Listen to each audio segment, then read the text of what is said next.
네, 안녕하세요 여러분, 반갑습니다. 경케입니다. 일단 이 내려온 파동은 한 파동은 끝났다. 그렇기 때문에 이거에 대한 되돌림 파동으로 올라갈 것이다. 이 당시 제가 방송했었죠. 이 말씀드렸던 내용은 되돌림을 줄 건데 이 되돌림을 주고 재차할지 또는 그대로 올라갈지에 대한 우리의 전략이 있었잖아요. 네. 그렇다면 앞으로 우리는 매매를 어떻게 해야 될까에 대해서 한번 설명드려보도록 할게요. 그 전에 좋아요 한 번씩 부탁드리고요. 우리가 알아야 되는 게 있죠. 이 저점부터 여기까지는 어떻게 파동 카운팅이 될까? 그거를 확인을 해본다면 15분 봉상으로 보면 이거 대충 보면 5파동 아니야? 라고 생각하실 수 있습니다. 그쵸? 이건 누가 봐도 5파동 아니야? 1, 2, 3, 4, 5 5개 나왔잖아. 그러면 그거에 대한 되돌림 줄 거고 지세 상승하는 파동까지 해서 뭐 1, 2, 3, 4, 5 이렇게 올라가는 거 아니냐? 라고 하실 수 있으실 것 같아요. 그렇다면 엘리엇의 절대 법칙이 있죠.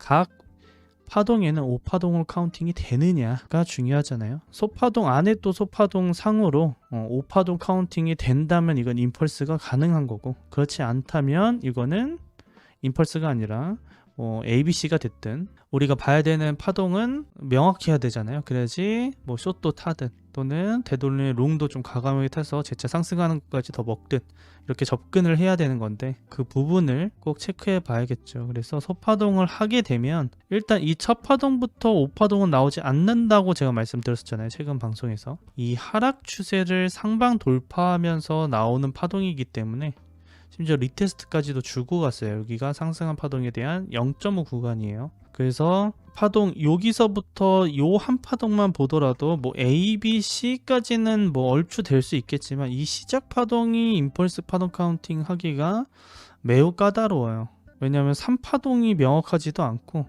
그렇다고 5파동이 또 명확하지도 않아요. 그렇게 보이지 않고 여기서부터 여기 고점까지 파동을 했을 때도 5분봉까지 보더라도 이러면 또 5파동 되는 거 아니냐라고 하실 수 있습니다. 하실 수 있는데 절대 법칙보다는 가이던스에 가깝지만 그래도 거의 절대 법칙에 준하는 법칙이 있어요. 그건 뭐냐면 최소한 3파동에 대한 0.5를 하방 이탈을 하면 임펄스가 아닐 가능성이 매우 높아요. 거의 아니라고 보면 될 정도로 이 4파동은 이 3파동을 0.5를 하방 이탈해서는 안 되잖아요. 그걸 체크해 봤을 때 여기까지가 3파동이죠. 그럼 0.5를 훌쩍 넘겼죠. 618도 깼어요. 이러면 임펄스가 아닐 가능성이 매우 높다. 그래서 숏도 잡아볼 수 있었던 부분이고요. 이거는 최소한 A파동이고 얘가 B파동 그리고 올라가는 게 C파동으로 카운팅해 볼 수는 있다. 여기까지 정리할 수 있을 것 같고요. 그러면 앞에 파동이 A파동이라는 건 뒤에 파동이 5파동이면 C파동으로 가능하고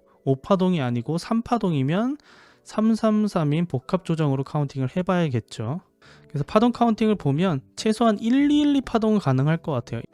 1, 2, 3, 4파동이 불규칙 파동으로 보고 그리고 5파동 카운팅을 해야 되지 않을까 라는 생각을 합니다. 근데 5파동 카운팅이 보시면 만약에 확산 엔딩 다이아고날이면 2파동이 끝난 거예요. 여기가 2파동이 끝났기 때문에 되돌림을 줄 겁니다. 그래서 내려오긴 했지만 되돌림도 좀 짧긴 해요. 지금 파동 카운팅 하기에는 1, 2, 3, 4, 5까지 여기까지는 얼추 어떻게든 비벼 보겠는데 전체가 5파동이 아니기 때문에 우리는 일단 복합 조정으로 봐야 되는 걸로 가닥을 잡아야 될 것 같습니다. 그래서 333파동으로 봐야겠죠. 그래서 우리가 메인으로 봐야 될 건 올라가는 게 임펄스는 아니기 때문에 숏 또한 또 잡아야겠죠. 그래서 파동으로 봤을 때는 이렇게 한 파동으로 보거나 한 번 더 올라가는 것까지 하면 Y는 완성될 것 같고, 만약에 그 Y가 완성이 되면 전체 되돌림을 줄 겁니다. 그때가 다시 잡을 수 있는 롱자리다 라고 생각을 해요. 그러면 재차 상승할지 아니면 그대로 떨어질지 설명드려보도록 할게요. 그래서 첫 번째 메인 관점은 일단 최고점은 돌파했기 때문에 이 고점 돌파했잖아요. 그렇기 때문에 저 또한 바이낸스 같은 경우는 불타기를 했어요. 그래서 평단이 많이 올라왔어요. 이 언저리 있죠. 그래서 이거 돌파하면서 불타기를 했고, 다만 제가 소파동 카운팅으로 매매했던 자리들이 있어요. 단타 계정 같은 경우에는 포지션을 이렇게 2개 들고 있습니다. 이 자리에 들고 있던 롱은 아직도 들고 있고, 그리고 추가적으로 롱을 다시 진입을 했어요. 그 자리가 732.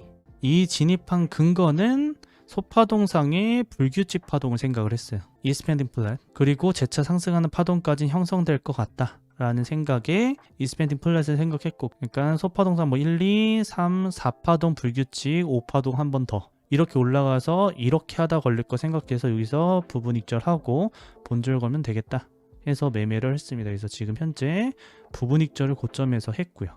그리고 나머지는 본절에 걸어뒀습니다. 그래서 단타 매매는 이렇게 해서 두 가지 포지션과 메인 계좌 다 롱 들고 있죠.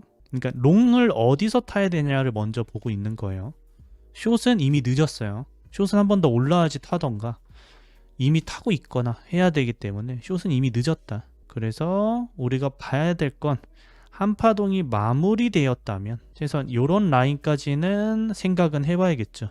우리는 이 되돌림만 생각할 건 아니잖아요. 보통 고점을 돌파하고 나서는 조금 더 큰 상승을 보여야 되는데 그렇지 않다면 우리는 한 가지의 변수를 생각을 해야 돼요. 그게 뭐냐? 불규칙 파동을 생각을 해볼 필요가 있습니다. 불규칙 파동은 최소한 이게 A 파동이거나 또는 W 파동이었으면 그 W 파동에 대한 B 파동의 값을 확인할 수 있겠죠. 그러면 이 파동에 대한 상승분이 1.38에 와 있어요. 가장 적절한 곳이에요. 불규칙이 나왔을 때. 그렇기 때문에 그 점을 체크해 보고 그러면 추세 기반 피보나치를 통해서 매물대와 겹치는 구간이 어딘지를 체크해 봐야겠죠. 보통 러닝은 이 자리에서 반등을 주게 되어 있어요. 그리고 이스펜딩은 당연히 이 자리겠죠. 그래서 그런 부분에 있어서는 단기 하락 이후에 상승분을 한번 만들어 보자. 그러면 롱 매매할 때 자리는 이러한 자리가 있다. 이 자리에서 손절을 생각을 하고 진입을 해보자. 그거에 대한 TP 값은 내려온 파동에 대한 38이나 0.5 구간에서 일부 익절하고 이 자리가 됐든 이 자리가 됐든 익절하고 나머지는 들고 가보자. 떨어지면 본절 해버리고. 왜냐 이 자리는 일봉상 하락 다이버스까지 형성이 되어 있는 자리예요. 그래서 다들 갈 거라 생각했지만 꺾였다 갈 수 있어요. 이럴 때 왜 더 떨어지는 거 나 롱 탔는데 하면서 어버버 하다가 손절되지 마시고요. 청산당하지 마시고 적절한 곳에서 우리는 자리만 기다렸다가 매매하는 게 좋지 않을까라고 생각을 합니다. 추가적으로 만약에 여기서 떨어지지 않고 올라갈 수 있잖아요. 숏은 어떻게 잡아야 되냐? 만약 여기서 재차 바로 상승을 한다 라고 하면 아까 말씀드렸듯이 Y 연장으로 볼 것 같아요. 그 Y 연장이라면 소파동상 여기서부터 여기까지가 한 파동이고 얘가 살짝 되돌렸고, 그러니까 매수세로 인해서 되돌림을 깊게 주지 않은 거예요. 또는 기간 조정을 주고 상승할 수 있고요. 그럼 파동 카운팅의 피보나치 값은 최소한 Y에 대한 두 가지의 Y가 있어요. 이렇게 해서 상승하느냐, 그게 아니고 W가 여기고 X가 여기고 Y 상승은 이렇게 하느냐. 그렇다는 건 이 저점은 지키고 상승해야 된다는 뜻이겠죠. 그럼 롱 또한 여기 손절 걷고 롱 진입하는 방법. 그럼 Y는 먹을 수 있다. W, X, Y나 A, B, C는 먹을 수 있다. 이렇게도 접근이 가능하겠죠. 카운팅으로 봤을 때. 그래서 초록 색깔로 보고 Y에 대한 한계점을 체크해 본다면 그러면 우리가 어디까지 봐야 될지 등이 나오겠죠. 그래서 이런 자리들을 체크해서 이런 부분에 오면 내가 하락 다이버스가 생기는 거 보고 숏도 진입해 볼 수 있겠구나, 또는 롱을 들고 있다면 이런 데서 익절을 할 수 있겠구나 라고 접근하시면 됩니다. 매매하시는 데 있어서 가이던스가 되죠. 대략적으로 봐서 이런 자리에서는 우리가 숏을 타볼 수 있는 자리지만 더 올라갈 수도 있잖아요. 더 올라갈 수도 있는데 그럼 어디까지 올라갈 수 있는지 맥시멈은 체크해 두면 여기 넘기면 숏 그냥 잡지 않고 되돌림의 롱을 더 유지하거나 더 큰 상승으로 갈 수 있으니까 시나리오를 변경해야겠다라는 어느 정도 상한선을 말씀드리자면 날봉을 보도록 할게요. 아까 말씀드렸듯이 이 앞파동 또는 전체 파동일 수 있어요. 전체 파동이라고 했을 때 이 구간을 넘기면 안 되겠죠. 너무 멀죠. 1.13 라인까지는 괜찮습니다. 거기 도달하고 떨어지면 한파동 마무리로 보고 되돌림의 숏을 타는 매매 전략을 취해야 되는 거고, 거기 안까지는 일단 맥시멈은 이 자리까지는 봐야 될 것 같아요. 이 자리까지. 더 올라가면 다음 자리는 최소한 이런 자리까지는 오겠구나. 89K까지는 갈 수 있겠구나. 이렇게 접근하시면 될 것 같아요. 그래서 숏하다가 또 여기서 또 숏하고 숏하고 숏하고 이러지 말고 여기 뚫리면 더 갈 수 있는 대략적인 상한선이 이 라인이구나. 그럼 거기까지 올라오는 거 보고 뭐 날봉 하다든 4시간봉 1시간봉 하다 나올 때까지 기다렸다가 진입해보자. 이렇게 접근하면 쉽죠. 그건 이 정도만 생각을 하시면 될 것 같고요. 근데 그 전에 제가 아마 방송할 거기 때문에 그렇다면 지금 현재 이렇게 파동이 나왔을 때 알트매매는 어떻게 해야 될지에 대해서 설명 드려볼게요. 그 전에 질문답 받고 바로 해보도록 하겠습니다. 일본 상장 볼 때는 로봇 차트 안 봐도 되나요? 로봇 차트도 보면 좋아요. 로봇 차트도 보면 좋은데 4시간 이상부터가 효력이 있어요. 이 4시간 보시면 하늘에 안 보이죠. 그래서 이건 날봉상부터 효력이 다 되세요. 그래서 아무튼 오늘 내용 또한 다들 이해하시는 부분도 있고 이해 못하시는 부분도 있겠지만 기초적인 엘리엇에 대한 이론만 보더라도 제가 오늘 말씀드린 내용이 어떤 게 핵심이고 어떤 게 핵심이 아닌지 또는 좀 고려만 해볼 필요인 건지 아닌지 이런 것들에 대한 기준점이 생겨요. 그리고 카운팅에 맞는 매물대도 대략적으로 정확하진 않더라도 결국 소파동 해야지 정확해지거든요. 그거에 맞춰서 매매 전략을 세우실 거 아니에요. 제 거를 보지 않더라도 그러한 루트로 매매를 하는구나 라고 접근을 하시면 좋을 것 같고요.